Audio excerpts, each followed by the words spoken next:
série de conceitos assim iniciais que vocês já conhecem bem, tenho certeza, mas que é sempre legal ter registrado e a gente falar no começo aqui, porque são conceitos importantes. Às vezes, no meio do curso, a gente está falando certas coisas, sei lá, instância, tempo, às vezes a pessoa está perdida, né? O que é isso? Então, vamos aproveitar essa primeira aula e colocar certos conceitos assim, recordar, né? Deixar registrado. Está tudo aqui registrado. Então, vocês estão com calor aí, não? Não? Você tá? Tá bom. Eu estou um pouco, acho que eu estou perto dessa TV aqui. Mas tudo bem. Deixa para lá. Então, olha lá, ó. Análise de algoritmos. Análise de algoritmo estuda problemas computacionais recorrentes, ou seja, problemas que aparecem sob diversos disfarces em uma grande variedade de aplicações e contextos. Então é assim, a gente vai estudar uma série de problemas, mas são problemas assim, padrões, sabe, dentro da computação. Que vira e mexe ele está aparecendo por aí, até em outras áreas. Então é muito comum, assim, pelos corredores, você conversar com o professor, eu tenho esse problema aqui e tal. Aí ele fala assim para você, não, cara, isso é um caminho mínimo. Entende? Aí você fala, mas que caminho mínimo? Onde que está esse caminho mínimo? Às vezes o caminho mínimo não está claro no problema. Às vezes, se você olhar ele sobre certo foco, sabe? Ou então mudar um pouquinho as coisas, olhar, digamos, de repente tem um grafo aí escondido atrás dele, e esse problema que você quer, na verdade, corresponde a determinar um caminho mínimo num grafo aí que não está bem definido, mas é só uma questão de você, entende? Uma coisa que está escondida no problema, a essência, a solução do problema, né, a essência da coisa está em encontrar um caminho mínimo. Então é o caminho mínimo. Então o cara fala, não, cara, isso aí, olha, pensa num grafo assim, e o que você quer, na verdade, é uma árvore geradora. Entende? A árvore geradora, de novo. Então essas coisas, caminho mínimo, árvore geradora, circuito newtoniano, etc., código de Huffman, são coisas assim que vira e mexe está pipocando assim, sabe? Direto. Uma série de problemas aí que a gente tem. Então é legal estudar essas coisas. E análise de algoritmo ordena tudo isso, sabe? Coordena lá, separa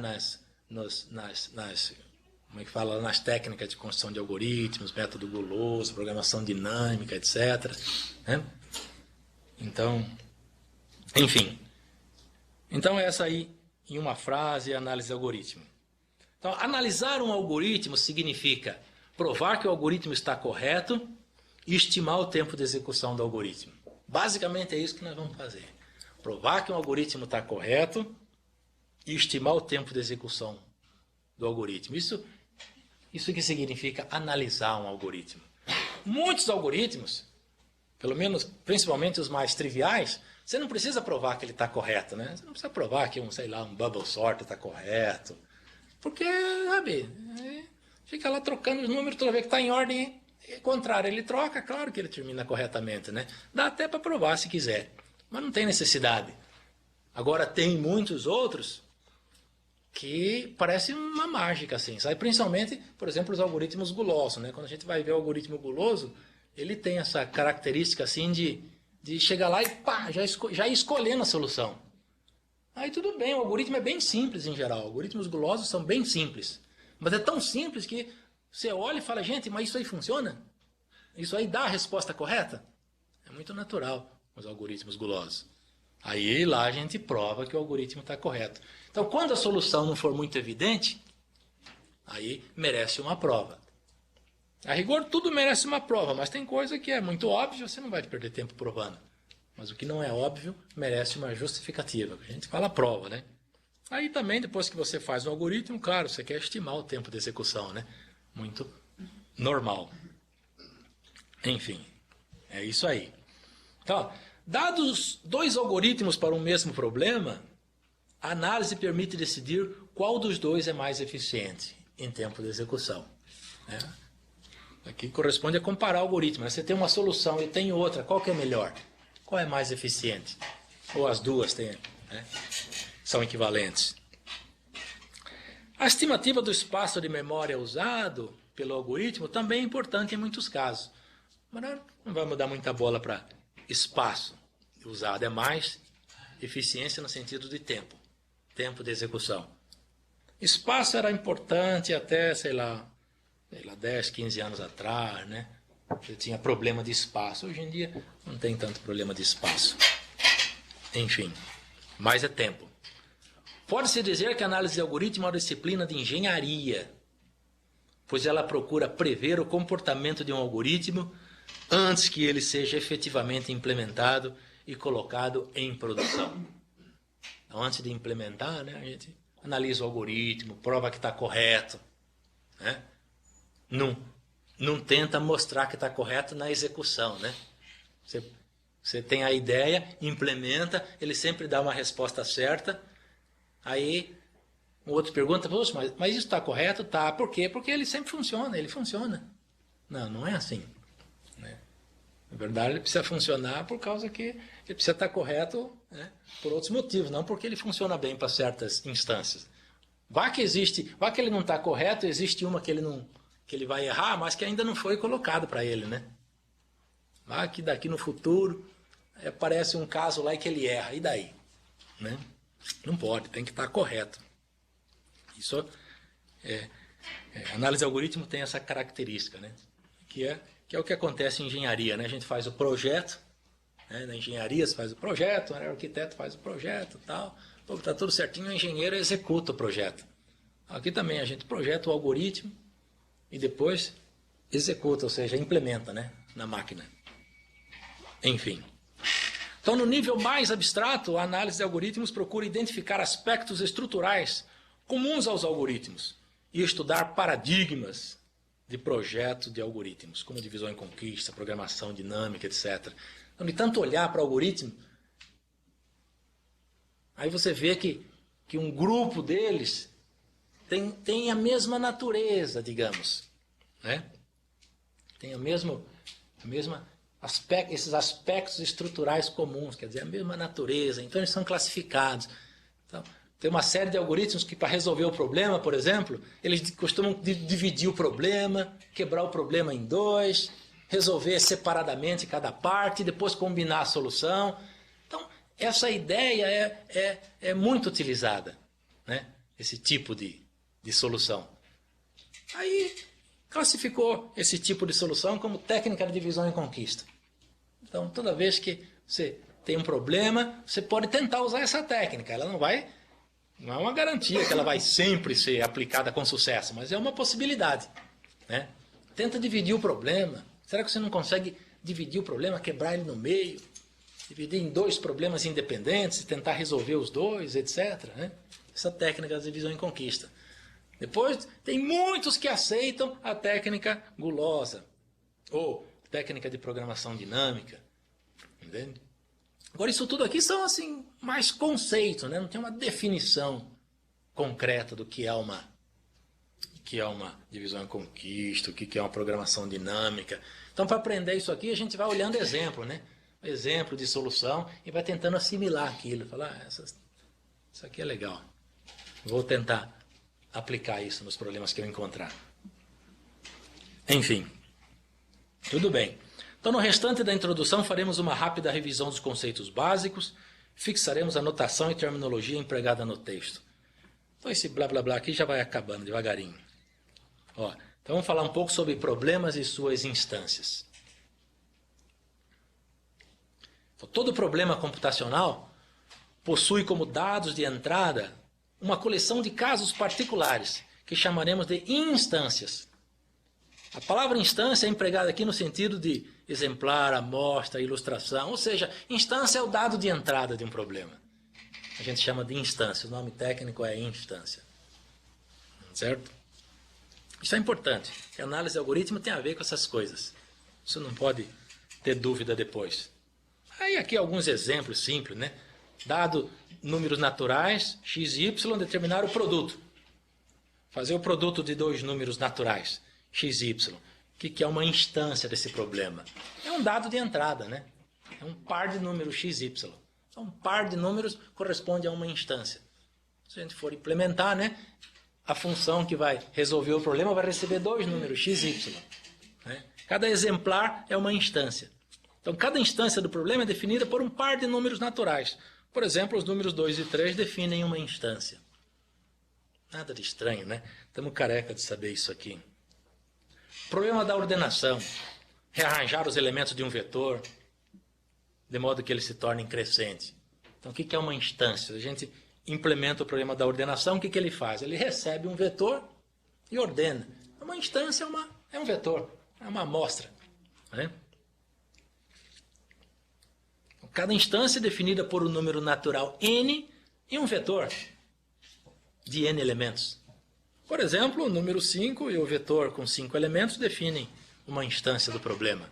É uma instância, é um dado de entrada. Né? Problema do circuito hamiltoniano. É encontrar um circuito hamiltoniano em um grafo. Então, o que é a entrada do problema? É um grafo. Eu quero saber se ele tem um circuito hamiltoniano ou não. Não precisa saber muito de grafo. Se eu quero encontrar um circuito hamiltoniano em um grafo, seja lá o que for um grafo, né? A entrada é um grafo. Né? Cada instância do problema é definida por um grafo. Enfim. Então, por que a gente está estudando instância? Porque o tamanho da instância é importante. A análise do algoritmo, né, o tempo de execução de um problema é sempre calculado em cima do tamanho da instância, lembra? Né? No problema da ordenação, o número de operações que o algoritmo executa, né, o tempo de execução, é dado em função de n, né? N quadrado, n log n, onde n é o quê? É o tamanho da entrada, é o tamanho da instância. Então, o tamanho de uma instância de um problema é a quantidade de dados necessário para descrever a instância. Ou seja, é o espaço necessário para especificar a instância. Em geral, o tamanho de uma instância é descrito por um único número natural, mas às vezes é conveniente usar um par de números, 3 números, etc. Então, tamanho da instância, o número de elementos, né, que compõem o dado de entrada é importante. Quantidade de dados necessária, tudo bem. Então, no problema da multiplicação de 2 números, toda instância tem tamanho 2. Tem 2 números, né? Qual que é o dado de entrada? 2. Agora, é claro, dependendo das circunstâncias, né, pode ser mais apropriado dizer que o tamanho de uma instância do problema é o número de caracteres ou dígito necessário para especificar os 2 números. Dependendo do contexto em que você está trabalhando, por exemplo, se você é o arquiteto de hardware lá, você vai trabalhar com os bits dos números, né? Então você não vai trabalhar com os números em si. Você vai processar bit a bit para implementar, digamos, a multiplicação. Então, para você, já é importante o número de bits que você está trabalhando, que compõe o número. Aí já não é mais 2, de repente, né? Já é log no tamanho do log n, sei lá. Mas aqui no nosso caso vai ser sempre essa visão mais alto nível, né? 2 números. Vamos supor que cada número é representado por 1. Conta 1. Aí, para o problema da ordenação, né? Qual que é o tamanho da instância? Uma instância, problema da ordenação, tem quantos elementos? Tem n elementos. A gente recebe um vetor com n elementos. Né? Enfim. N. No problema do circuito hamiltoniano, uma instância, né? Uma instância é um grafo. Mas um grafo, né? Como é que você especifica o tamanho do grafo? Um grafo é dado por vértices e arestas, né? O grafo tem n vértices e m arestas, né? O tamanho da instância é um par. Por isso que a gente falou que o tamanho da instância não precisa ser um número. Pode ser, em geral, é um número. Né? 2 para multiplicação, porque são 2 valores. N para ordenação. Mas pode ser um par, né? mn, no caso de um grafo.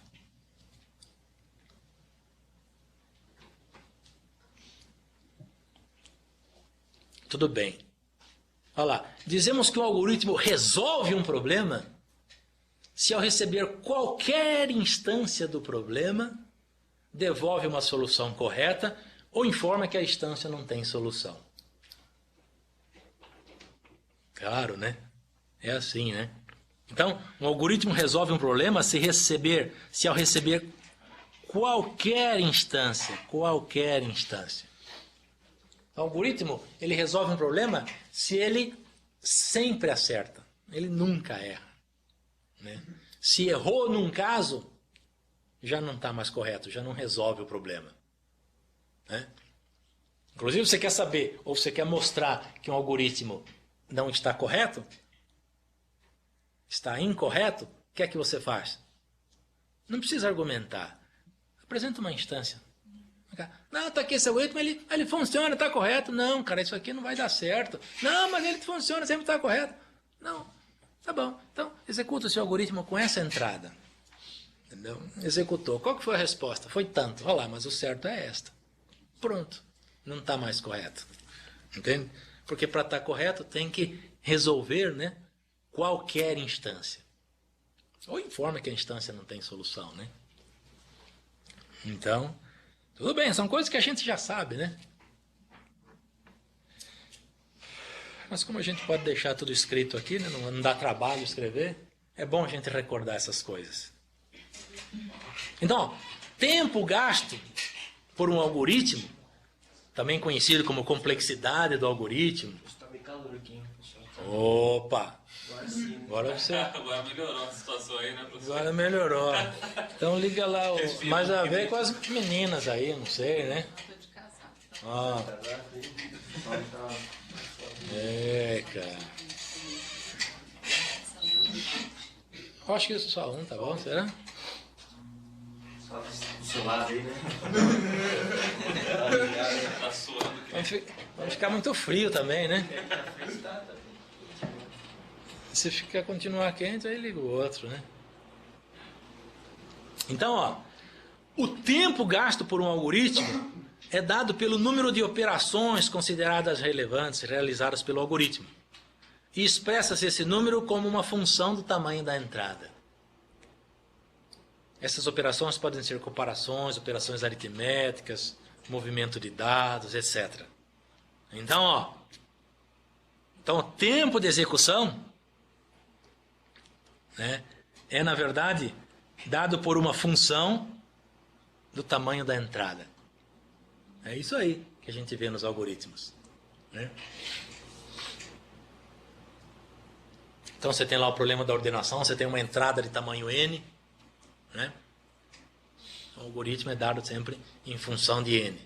Um algoritmo em um grafo que é dado por um par mn, um algoritmo lá para resolver um determinado problema, o tempo gasto é sempre dado em função do tamanho do grafo, desse m, desse n, né? Aí isso aqui é em geral, né? Isso aqui é em geral. Se você pensar, por exemplo, em algoritmos para, sei lá, mesmo multiplicar dois números, né?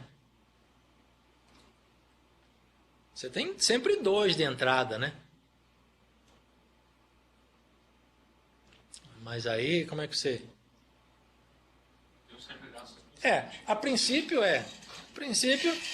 no nosso ponto de vista, um produto custa 1. Você faz um produto, gasta 1. Tudo bem. Do ponto de vista do tamanho de cada um dos números, né? Que não é o nosso caso, eu sei, só para ilustrar pelo número de bits de cada um, né? Aí um produto, né, de 2 números de n bits gasta quanto de tempo? Vai dar n quadrado, né? Vai dar n quadrado. A soma, você soma bit a bit, vai dar n. Mas enfim, a gente está falando essas coisas, n quadrado, n, mas vai ter um capítulo aqui que é aquela, como é que chama lá, notação assintótica, tá, onde a gente vai estudar essas coisas formalmente. Mas vocês já sabem de tudo isso, né? Já estudaram isso antes. Isso não é estranho para ninguém, né? N quadrado, etc. Log n. Enfim, é sempre uma função do tamanho da entrada. O tempo gasto.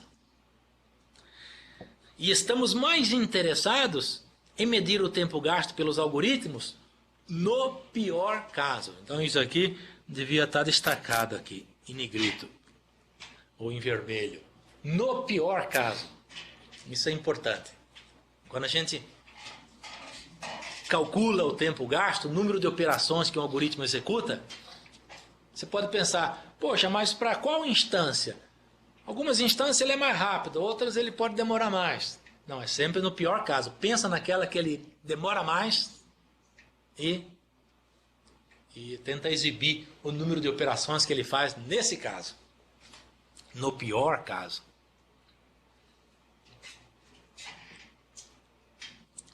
Então, olha lá. Seja A um algoritmo para um problema P, ou seja, que resolve um problema P. O tempo de relógio que A consome para processar uma dada instância de P depende da máquina usada para executar A, né? Por uma máquina mais rápida, ele vai mais rápido. Uma máquina mais lenta, vai mais lenta, né? Mas olha esse segundo parágrafo aqui, ó. Mas o efeito da máquina se resume a uma constante multiplicativa. Ou seja, se o algoritmo A consome um tempo t numa determinada máquina, consumirá um tempo 2t numa máquina 2 vezes mais lenta e t sobre 2 numa máquina 2 vezes mais rápida. Então o efeito da máquina aí, no tempo de execução, é dado por uma constante multiplicativa só, né? Então, para eliminar esse efeito da máquina, o que a gente faz é calcular o consumo de tempo a menos de constante multiplicativa. Entende? A gente ignora constantes multiplicativas. Ignora até termos de menor grau. Por exemplo, o algoritmo de ordenação, o bubble sort, ele não executa exatamente n quadrado operações. Pode ser n quadrado mais n sobre 2, digamos, ou n quadrado mais 2n mais 4n, ou 5n quadrado, não sei, né?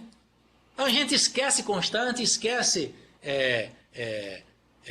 termos de menor grau e exibe só o termo de maior grau e sem a constante.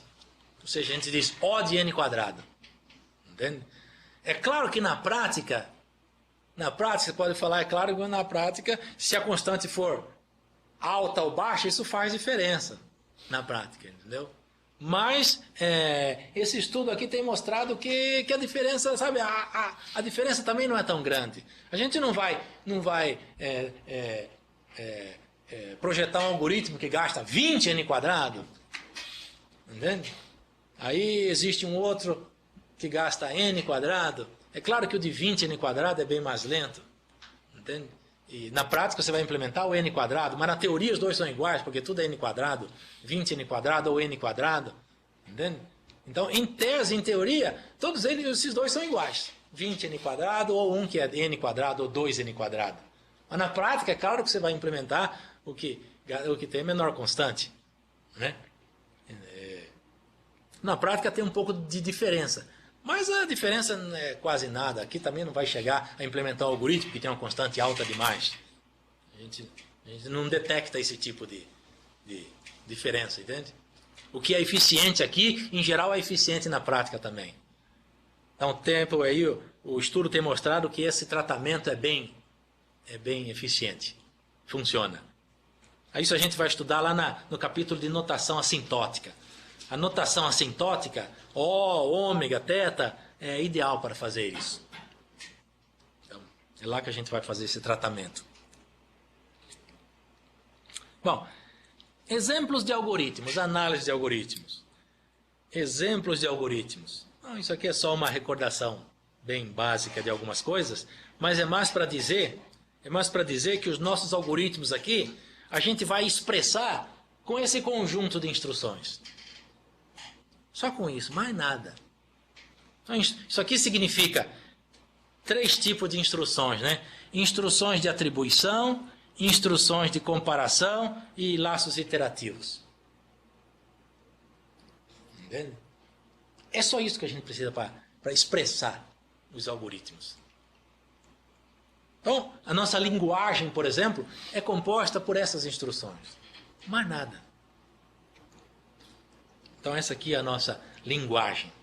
Então, quando vocês forem escrever algoritmos, e nós vamos já ver exemplos já, tenta escrever assim, como nos exemplos, usando só essas instruções. Aqui a gente não vai ficar preocupado em definir variável, sabe? Especificar direitinho quem que é, sei lá, se é o parâmetro que está passado por valor ou referência. Isso é coisa de implementação. É importante também. Não estou dizendo que isso não é importante. Em cada lugar, né? Cada Cada coisa no seu lugar. Na hora da programação, lá, na hora de implementar, vocês vão ter que fazer isso. Né? Mas aqui a gente só quer concentrar na ideia, no que é central, na solução do problema. Qual que é a solução do problema? A solução do problema, em geral, já não vai ser coisa simples.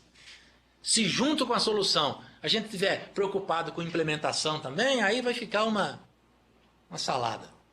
Aí a gente não progride. Então aqui a gente está preocupado com a solução. Aqui nós vamos especificar a solução. Entende? A hora que você vê a solução aqui, você vai ver que a tradução para a prática, que é a implementação, não é tão difícil assim, não é nada estranho. A hora que você vê a solução, você fala, isso eu sei programar. Você vai ver. Entende? Então, nos nossos algoritmos, a gente só vai usar essas instruções. Tente fazer isso também, quando você fizer os exercícios. Então, a gente fala isso, dá exemplo, aí, a hora que chega na prova, você pede para o aluno fazer o algoritmo, ele começa a vir lá, struct, malloc, você fala, pô, cara, o que é isso, cara? Não precisa disso, mas você vê o que é o costume, né? Às vezes, né? Enfim, a pessoa não vive sem isso, né? Então, ó, a estrutura dos algoritmos que a gente vai apresentar tem essa cara aqui, né? Algoritmo, em geral, você dá um nome para ele lá, fala o que ele faz. Tem a entrada e tem a saída. É claro que quando as coisas estão bem óbvias, a gente não precisa escrever tudo nesse nível, né? Um algoritmo de ordenação, às vezes você não precisa escrever que vai receber um vetor e a entrada vai ser o vetor ordenado. Enfim, mas é isso. Aí tem lá o início, instrução, instrução, instrução, fim, pronto. Onde a instrução é aquele conjunto da página anterior. Ou é uma atribuição, ou é um comando de comparação, ou é o laço iterativo. Certo? Por exemplo, lá vamos recordar alguns algoritmos que a gente já conhece. Não tanto pelo algoritmo em si, porque isso aí não é novidade para ninguém, né? Algoritmo de busca, mas para ilustrar aquele conjunto de operações, para a gente entender que é aquilo mesmo basta, não precisa mais nada além daquilo. Então, digamos que a gente quer fazer busca sequencial de um elemento em um vetor. Lembra disso? Claro, né? Busca sequencial. A gente tem como entrada um vetor M com N elementos e um elemento X. Então, fazendo um diagrama, né, gráfico aqui, né, como se a gente tivesse um vetor aqui, M, com N elementos, e um elemento X. A gente quer buscar o X aqui. O M está cheinho de elementos, sei lá, 12, 4, 18, 7 e assim por diante. Aí quer buscar o elemento X. Aí a gente vai fazer a busca sequencial. O que é a busca sequencial? Ora, compara o X com cada um dos elementos e pronto, né? Compara o X. Bom, então, enfim. Bom, aí tem, se quiser discutir a filosofia da coisa, alguns colocam um for aí, pronto, né? Porque mesmo o for lá, né, pensando um pouco na prática, ele permite que você quebre ele no meio, né? Ou quebre em algum lugar, né? Então você põe um for aí, pronto. Mas do ponto de vista mais conceitual, o ideal é você, correto mesmo, é resolver com um enquanto, né? Com um laço iterativo mais leve, digamos. Porque veja, você vai buscando, vai comparando o X com cada um dos elementos, até encontrar o X, né? A hora que você encontra o X, você para, não precisa mais seguir em frente, né? Ou então você chega até o fim, eu sei, né? Então, uma forma, digamos, mais educada de escrever, né? Seria alguma coisa do tipo o coração do algoritmo, né? Enquanto X for diferente do MI, faça e recebe I mais 1, né? Quer dizer, inicializa tal, né? Enquanto X diferente de MI, faça e recebe I mais 1. Mas a rigor ainda falta coisa, não é bem assim, né? Porque então, se você colocar só isso, né? Enquanto X diferente de MI, faça e recebe I mais 1, você vai extrapolar o vetor, se ele não estiver no vetor, né? E vai embora, né? Então você tem que dizer, ó, enquanto não chegou no fim, e X diferente de MI, faça e recebe I mais 1. Aí tudo bem. Enfim, fazendo esse refinamento, né? fazendo esses refinamentos... Você quer ir na onde? Do banheiro tá por aí? Na onde? Do banheiro. Esse. Então, fazendo esse refinamento sem perder muito tempo, né? A gente no final consegue escrever assim, né? Inicializando o i e tal, que é a variável que vai percorrer o vetor. Enquanto i menor ou igual que n, quer dizer, enquanto não atingiu, né, o fim do vetor, enquanto tem vetor e você não achou o x, vai para frente. Então você sai desse enquanto quando você ou termina o vetor ou acha o x. Né? E isso é comparado aí na linha de baixo. Se você terminou o vetor ou não. Se i menor ou igual que n, quer dizer que você saiu antes de terminar o vetor. Quer dizer, você achou o x. Onde que o x está? Na posição i. Enfim. Então, esse é o algoritmo da busca sequencial. Ó, qual o tempo do pior caso gasto por esse algoritmo? Quer dizer, exatamente. O que esse algoritmo faz? Ele fica comparando o tempo todo. Quantas comparações ele faz? Comparações entre o x e um elemento do vetor. No pior caso, né, que é o caso em que o elemento não está no vetor, ele vai n comparações. Aí você pode falar, não, mas ele também compara o i menor ou igual que n. Tudo bem, 2n, não tem problema. Você vê que muda um pouco, mas apenas por uma constante, né? Você fala, mas tem uma comparação aqui depois do enquanto no c e menor, tá bom, 2n mais 1, exatamente, é um termo menor. Tudo bem, isso não afeta o O de n. Então você sempre conta aquilo que realmente pesa no algoritmo. Aquilo que ele mais leva tempo. É fazendo as comparações entre o x e o mi. Então, no pior caso, ele compara o x com todo mundo e gasta n comparações, gasta tempo n. Então a gente diz aqui em linhas gerais, depois nós vamos ver com mais precisão isso aqui, né? Tempo gasto O de n. O de n. Este algoritmo aqui, só para ilustrar, veja, quando a gente resolve um problema, como nós já comentamos, né?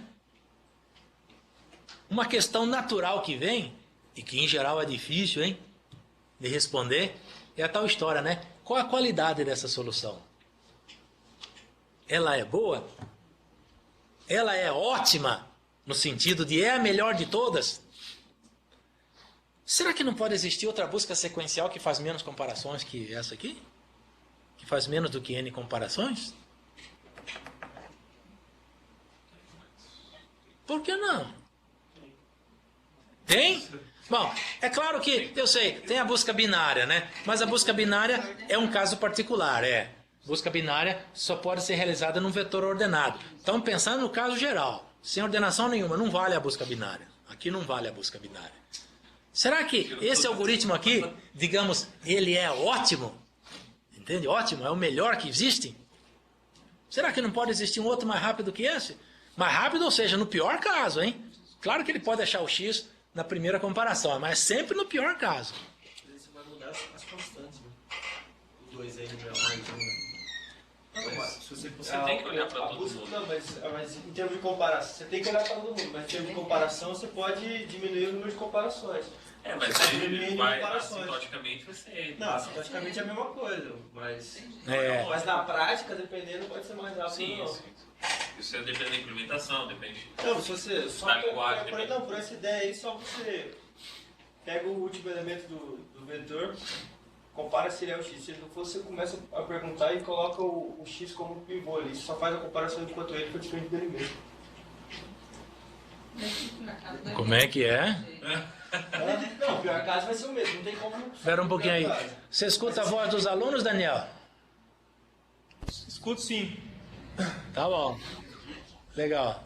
Você diminui a quantidade de comparações, aquela constante, 2n. Como é que é? Você põe um x aonde? Ó, você pega o x, pega o vetor tem n posições, né? Aham. Aí, você pega o, sei lá, o último elemento do vetor, ou aumenta o tamanho do vetor, tanto faz de uma posição, pega o último elemento do vetor, vê se ele é o x.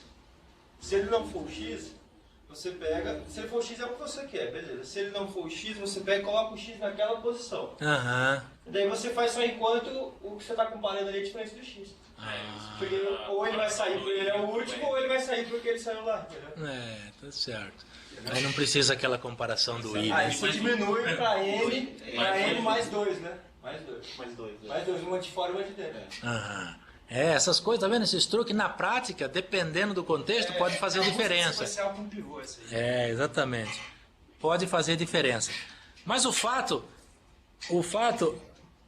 é aquilo que o Rodrigo mencionou, né? Uma coisa você tem que comparar o X com todo mundo, né? Esse aqui é o fato.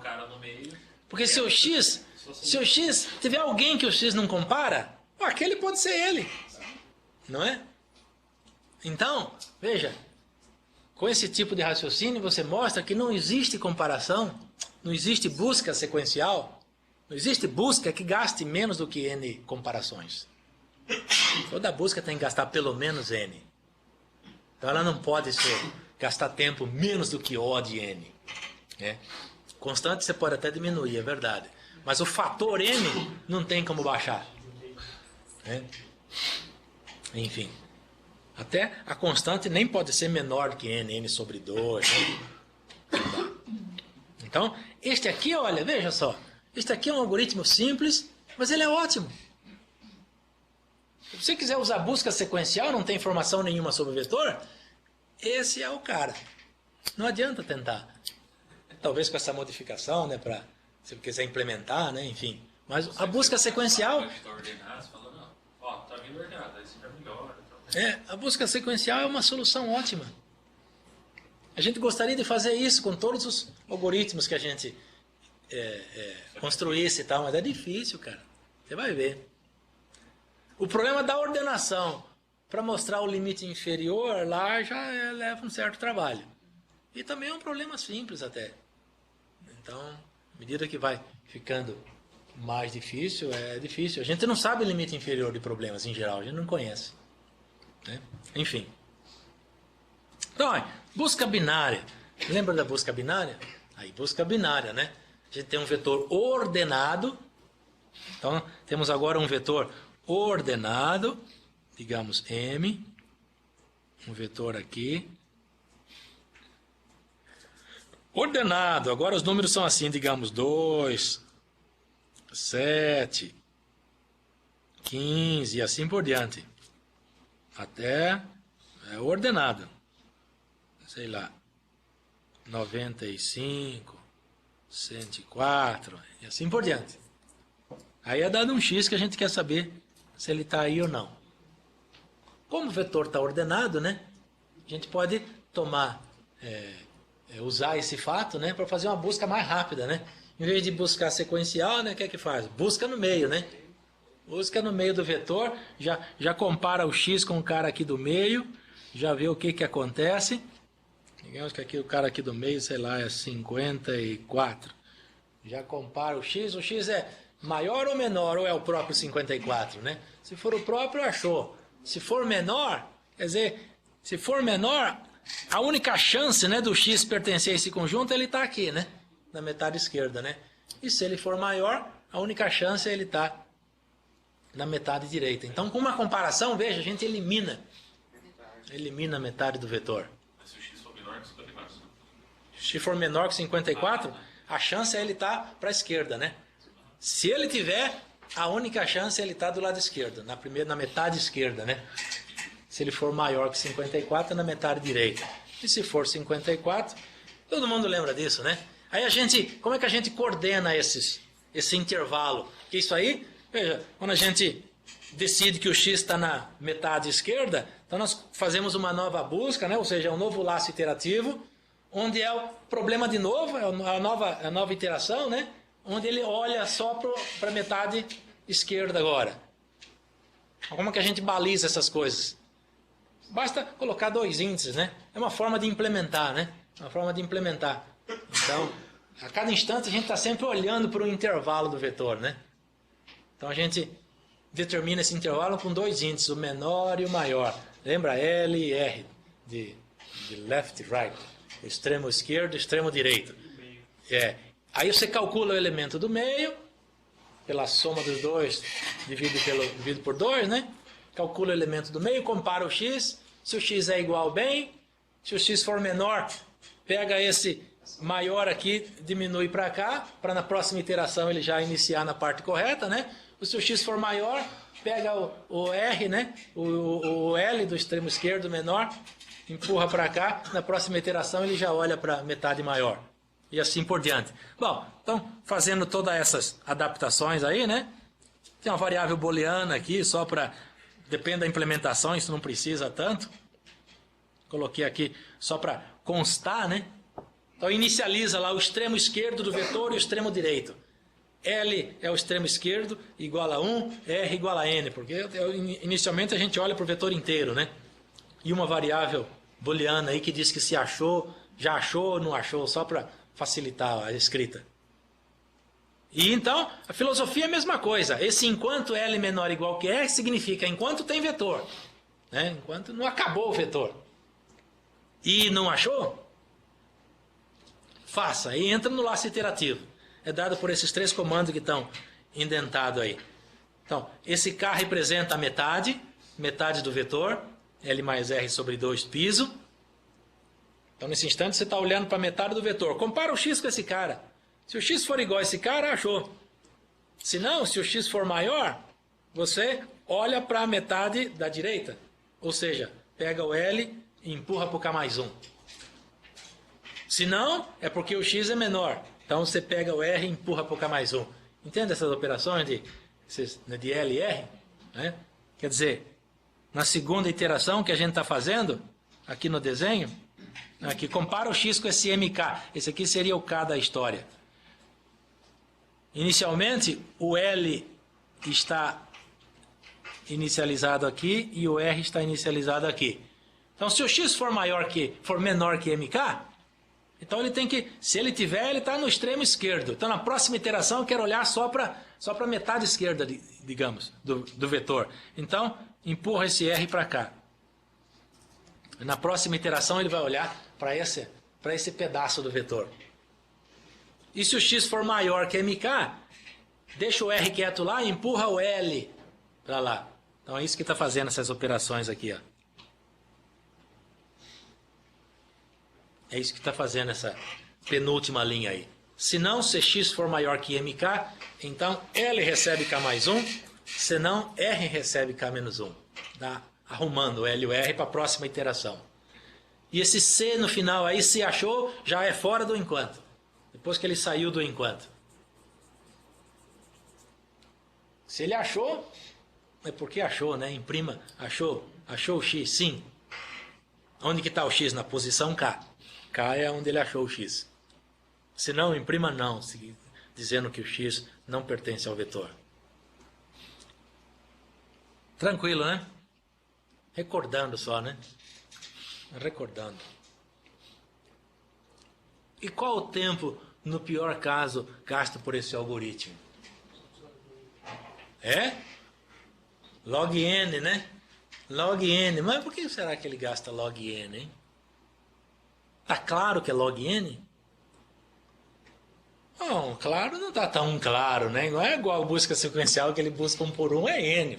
Você vê que a busca sequencial, a gente nem precisou parar mais nisso, né? É n pronto, é óbvio.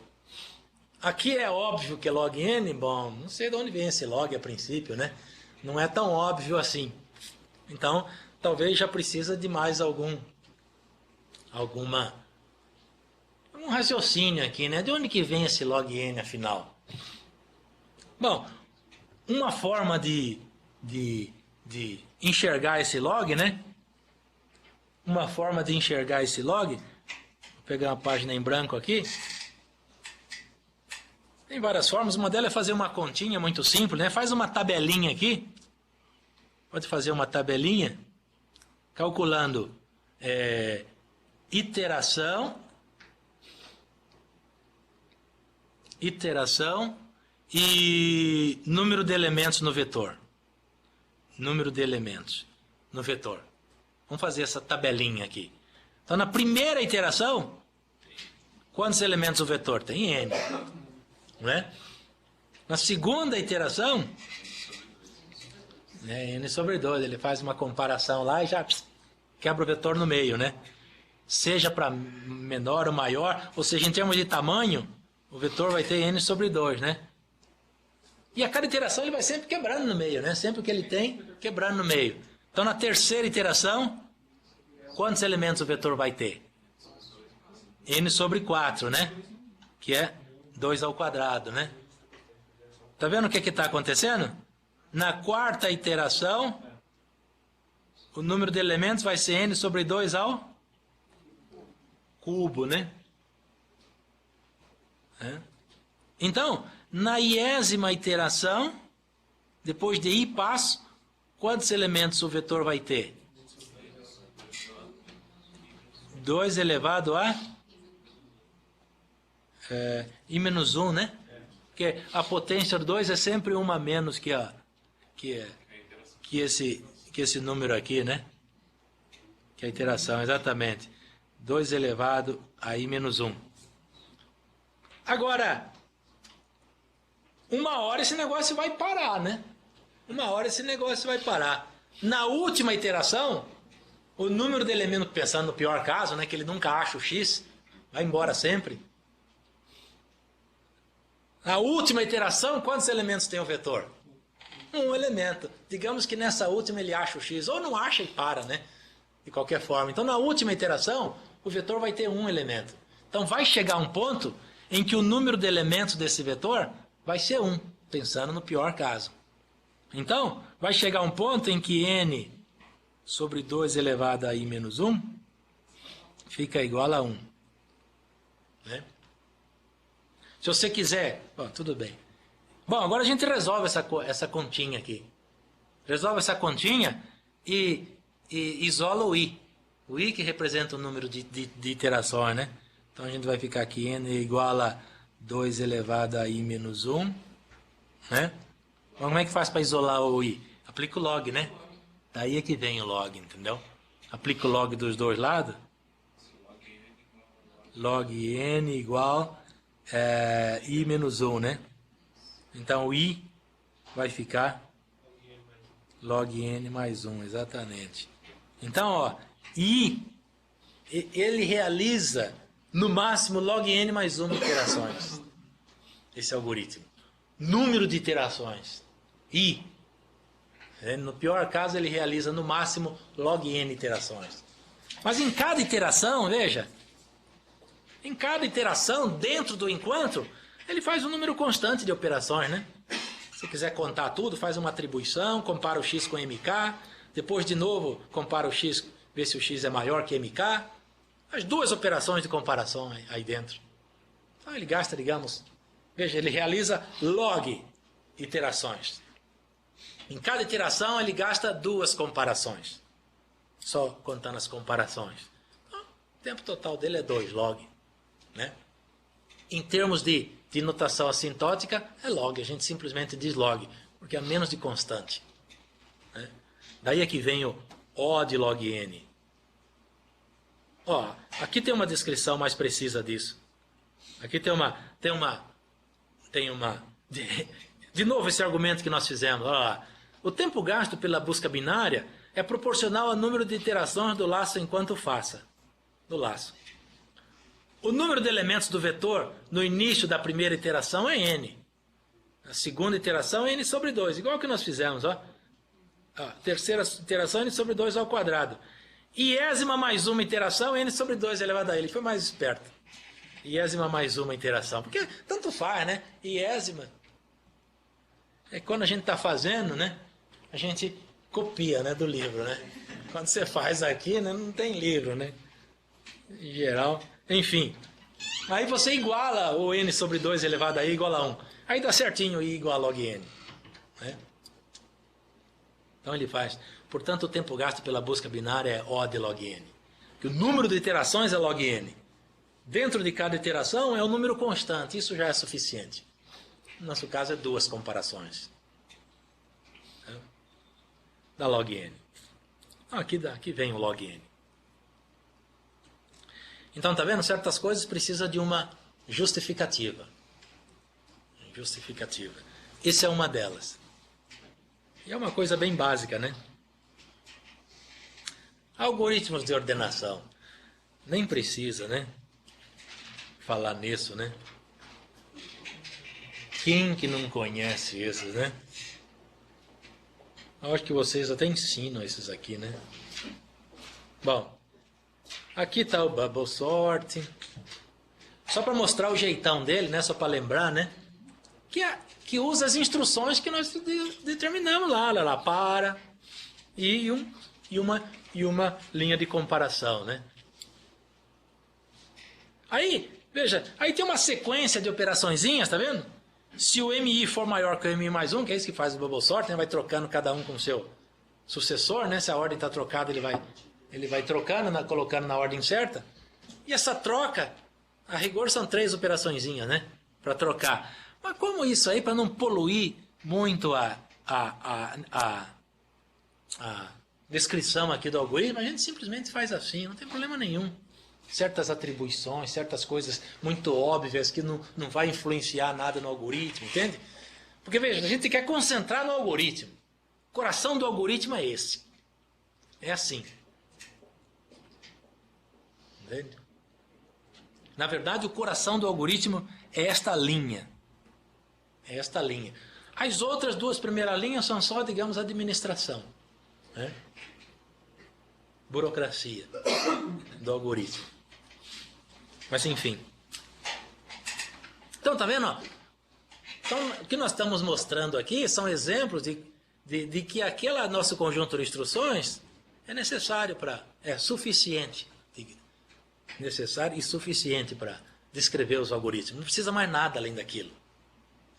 Então, tente escrever esse algoritmo de uma forma assim, bem simples, né? Focando na solução, nas operações que vai resolver o algoritmo. Ora, olhando para uma solução dessa, isso aqui não dá para implementar? Dá, né? Mesmo aquela outra lá atrás, ó, da busca binária. Putz. Aí, ó. Isso aqui não dá para implementar? Dá. O que falta aqui? Só definir as variáveis, algumas funções, porque o coração do algoritmo é esse. Né? É isso aí. Então, se precisar implementar, não tem problema. A outra parte a gente sabe bem.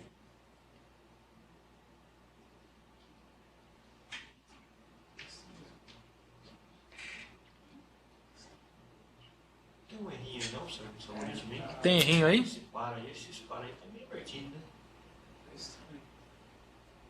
O J recebe I, né? Mas I não tem nenhum valor.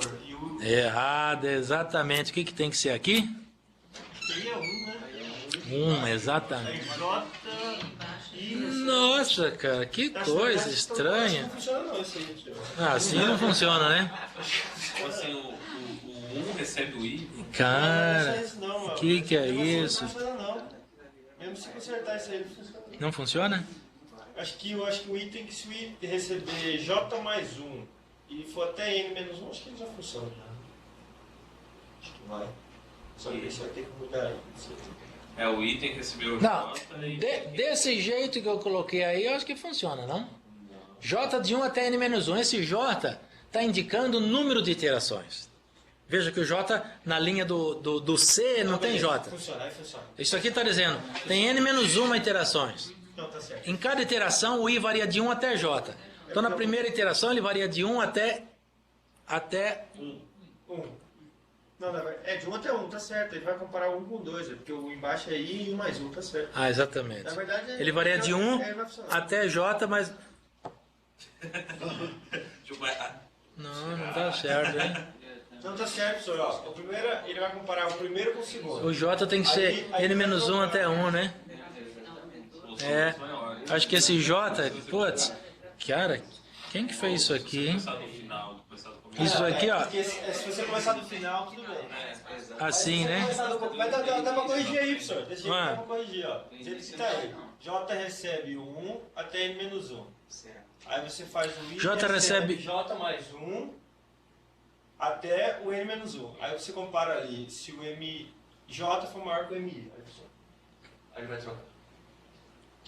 É porque a gente é acostumado na programação ser ao contrário, né? Tipo, começar do final. Tanto faz, tanto faz. Tanto faz, no mas final. É que no final, normalmente, é que a gente consegue mostrar melhor a ideia do bubble, que é a ideia da bolha que sobe, né? As bolhas de menores densidades. Aham. Menor densidade. Aham. Pra grãos. Ou não. É plus. Que tal assim? Será que esse concerto tá bom? J, que é um J que vai diminuindo, né? Agora, nesse par aqui de baixo, o I vai variar de 1 até J, que vale inicialmente N-1. Então, ele vai fazer uma primeira varrida no vetor, trocando, né? Fazendo o maior subir lá para cima, né? Aí, agora eu acho que vai, né? Pode ter... Aí o J vai diminuindo. Porque na segunda iteração, veja, no fim da primeira iteração, o maior já ficou lá em cima, você não precisa mais olhar para ele. Você só pode olhar até os N primeiro, até os N-1 primeiro elemento. Não precisa mais olhar para o último. Aí o J vai diminuindo. Então, acho que assim tá bom. Pode até ter outra versão, né? Sim, tem. Pode até ter outra versão. Mas, cara... Fica esperto aí, se você não falasse isso, ia passar por aqui como se fosse assim. E o tempo gasto por esse algoritmo, hein? Será que é N? Ou será N quadrado, né? N quadrado. Por que N quadrado? De onde que vem esse N quadrado? Porque, veja, na primeira iteração, quando o J vale N-1, olhando as iterações para esse para mais de cima, mais de fora, né? O I varia de 1 até J, quer dizer, o I varia de 1 até N-1 e a gente vai comparando, né? M1 com M2, M2 com M3, faz quantas comparações? N-1, para cada valor do I, né, variando de 1 até J, você faz uma comparação. Então, na primeira iteração, a primeira varrida que ele dá no vetor, ele faz N-1 comparações, né? Aí o J, na segunda iteração, do ponto de vista do J, o J baixa para N-2. E o algoritmo varre de novo o vetor comparando. Agora ele faz N-2 comparações. E assim por diante, né? Até 1. Até 1. Então o número de operações que ele faz é N-1 na primeira iteração, mais N-2 na segunda iteração, até 1. Até 1. N vezes. Esse é o número de comparações que ele faz. Agora, quanto que dá isso? Essa soma, né? Aí dá um somatório. Número de elementos, N-1, primeiro mais o último, N sobre 2. Né? Soma dos termos de uma PA. Aqui, isso aqui é N quadrado, né? Se fizer direitinho, dá N quadrado sobre 2 menos N sobre 2. Se quiser escrever de outra forma, né? N quadrado sobre 2 menos N sobre 2. Né? Então isso aqui a gente diz que, a gente escreve isso aqui como sendo O, assim, de N quadrado. Então vamos fazer um estudo preciso dessa notação, mas acho que não é novidade para ninguém, né? Veja que o termo de maior grau é N quadrado, aí você joga fora a constante, joga fora termo de menor grau, fica tudo O de N quadrado. Então esse é o tempo gasto por esse algoritmo. Resposta O de N quadrado. Bom, aí tem a ordenação por seleção, né? Então a ideia do algoritmo, aqui a gente só colocou a ideia. Chega de exemplos, né? Selecione o maior elemento, troque com o último da lista. Essa é a ideia, digamos, o coração do algoritmo, da seleção. Você dá uma varrida no vetor, pega o maior elemento. Dá uma varrida no vetor, pega o maior elemento. Vetor M, dá uma varrida no vetor, pega o maior elemento, digamos que ele está aqui, o maior elemento. Aí troca com o último da lista. Pega esse cara, coloca aqui no último, pega o último, coloca na posição dele, do maior elemento. Bom, aí esse último já fica na posição dele, né? Você não precisa mais considerar. Você pode desconsiderar o último elemento. Esquece esse cara. Olha só para os N-1 primeiros elementos. E faz o quê? A mesma coisa. seleciona o maior elemento, troca com o último da lista. Só que o último agora é esse carinha daqui, né? Que está na posição N-1. Eu esqueci o último. Se você sempre pegar o maior e colocar lá no fim, pega o segundo maior, coloca lá na segunda posição, você vai ordenar o vetor de trás para frente, né? Então essa é a ideia da ordenação por seleção. Essa é a ideia. Então, escreva o algoritmo. Exercício. Qual o tempo do pior caso gasto pelo algoritmo? Também vai dar N quadrado, né? Porque para selecionar o maior, tem que varrer o vetor inteiro. Fazer N-1 comparações. Só para selecionar o maior. Aí faz N-2 comparações para selecionar o segundo maior. E assim por diante. Aí tem uma lista de exercícios aqui, ó. Escreva o algoritmo para ordenar os elementos do vetor utilizando a seguinte ideia. Selecione o menor elemento, troque com o primeiro da lista. Mesma coisa, né? Só que é o contrário daquele, né? Selecione o menor e põe aqui no começo. Que ele já vai ficar na posição dele. Né? Tranquilo, né? Bom, aí tem aquela ordenação por inserção, né? Que corresponde à ordenação das cartas de baralho. Ordenação por inserção.